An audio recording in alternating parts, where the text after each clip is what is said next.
الأهلي ينفي كل ما يثار حول تقديم ريبيرو المدير الفني للفريق تقرير سلبي عن جراديشار مهاجم الفريق بعد كأس العالم للأندية، وطلب رحيل اللاعب السلوفيني للتعاقد مع مهاجم أفضل. الفيفا يخصم 110 ألف دولار من مكافآت الأهلي في كأس العالم للأندية بسبب حصول لاعبي الفريق على 8 إنذارات في البطولة وإشعال بعض الجماهير الشماريخ في المباراة الأخيرة، وخصم 200 ألف دولار من مكافآت الوداد المغربي بسبب استخدام جماهير الشماريخ والألعاب النارية في مبارياتهم أمام مانشستر سيتي ويوفنتوس وإلقائها على أرض الملعب. مصدر في نادي فرايبورج الألماني يعترف لموقع وين وين القطري باهتمامهم الكبير بالتعاقد مع وسام أبو علي مهاجم الأهلي في الموسم القادم، ويؤكد أنهم تواصلوا مع اللاعب ووكلوا فقط للاستفسار عن مطالبهم المالية، لكن لم يتم التواصل مع الأهلي حتى الآن. اسم أسد الحملاوي المهاجم الفلسطيني يعود للتردد في الأهلي مجددا في ظل ارتباط اسم وسام أبو علي بالرحيل حال وصول عروض ضخمة له. تقارير صحفية تؤكد أن الأهلي قد لا يمانع رحيل محمد هاني حال تحول اهتمام نادي خرفكان الإماراتي بالتعاقد مع محمد هاني إلى عرض رسمي، وذلك في ظل وجود بعض الأصوات في النادي التي ترى أنه من الأفضل أن يخرج موسم أو موسمين بسبب علاقته المتوترة بالجماهير، وكذلك عدم وجود قناعة كاملة من إدارة الكرة بالمستوى الذي يقدمه الفترة الأخيرة. بعض المغردين والصفحات المأجورة تستغل وجود أزمة في عدد الأجانب بالأهلي وتبدأ في الترويج لشائعات سخيفة عن وجود توجه لفسخ عقد أشرف بن شرقي لرغبة النادي في التعاقد مع مهاجم أجنبي. إيميليو سابا اللاعب البروفي صاحب الأصول الفلسطينية الذي عرض على الأهلي مؤخرا لتدعيم الجبهة اليمنى يؤكد أن اللاعب للأهلي شرف كبير، لكن وكيل أعماله أبلغه مؤخرا بأن هناك أكثر من نادي يرغب في ضمه لكن ليس من بينهم النادي الأهلي، وأنه لا مانع لديه على الإطلاق من اللعب بالدوري المصري حال وصول عروض له. سيراميكا كليوباترا يصبح مطالب بسداد 270 ألف دولار للأهلي بعد بيع القندوسي للنادي السويسري مقابل 1,800,000 دولار، وذلك بسبب وجود بند يسمح للأهلي بالحصول على 20% من إعادة بيع اللاعب الجزائري. عمر كمال عبد الواحد يرحب بالتواجد في سيراميكا كليوباترا الموسم المقبل على سبيل الإعارة وينتظر موقف الأهلي من العرض الذي وصل له.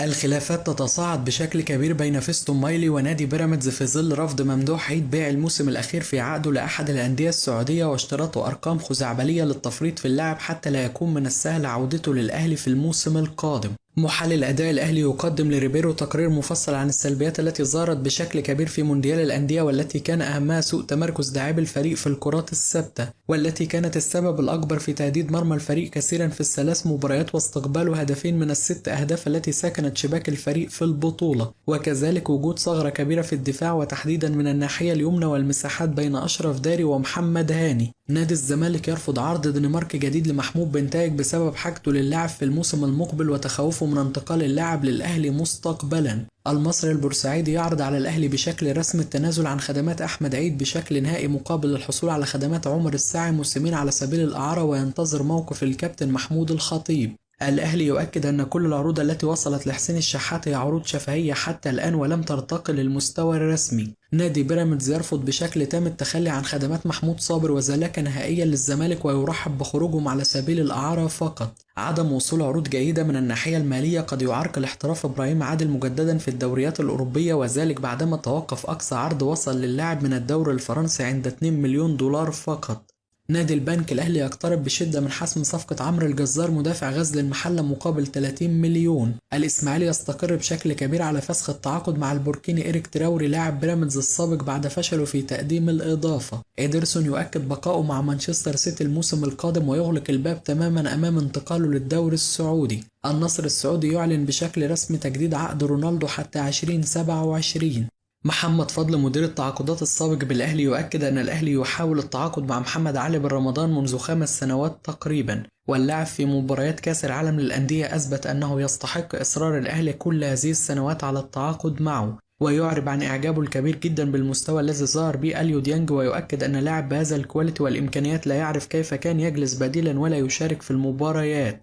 ويستغل برنامجه الإذاعي ويدعو المجلس الأعلى للإعلام لوضع ضوابط أكثر الفترة القادمة للسيطرة على الأمور في الإعلام والسوشيال ميديا ومنع التراشق الذي يحدث بين إعلام الأهلي والزمالك. ومنع أي شخص ينتمي لأي نادي سواء الزمالك أو غيره من التقليل من إنجازات الأهلي حتى لا يضطر إعلام الأهلي للرد وتزداد حدة التعصب. ويؤكد أن كرة القدم للمتعة فقط وليس للتحفيل وعدم الاحترام، وأنه يتمنى أن يكون هناك تدخل من مسؤول الدولة لمنع ما يحدث من تجاوزات، وأنه على إعلام نادي الزمالك الحديث عن الإيجابيات مثل جماهير الأهلي التي قدمت صورة مشرفة عن مصر وكانت الأكثر حضورا في البطولة أو التركيز فقط على فريقهم، خصوصا أن الحديث عن السلبيات فقط وعدم الحديث عن أي إيجابيات يتسبب في زيادة الاحتقان والتراشق بشكل أكبر. طارق يحيى مدرب نادي الزمالك السابق: الزمالك لابد ألا يتخلى عن حسام عبد المجيد إلا بمقابل مادي 6 مليون دولار أو 4 أو 5 مليون دولار على الأقل، وطالما اللاعب لديه رغبة في الرحيل فالنادي يجب أن يستفيد بأقصى الدرجات حتى لا يتكرر ما حدث مع زيزو ويترك لنهاية عقده ويرحل مجانا للأهلي. أنا أرفض بيعه وأتمنى استمراره وتجديد عقده، وإذا لم يحدث ذلك وأصر اللاعب على الرحيل وعدم توفر عروض بالقيمة التي ذكرتها فالأفضل أن يتم تجميده وعدم مشاركته في المباريات حتى انتهاء عقده مع الفريق الأبيض. وإذا كان اللاعب يرفض بالفعل تجديد عقده فذلك يعني أنه اتفق مع أحد الأندية على الانتقال إليها، وأتمنى عدم انتقاله للأهلي بأي طريقة لأن خبطتين 3-4 في الراس توجع.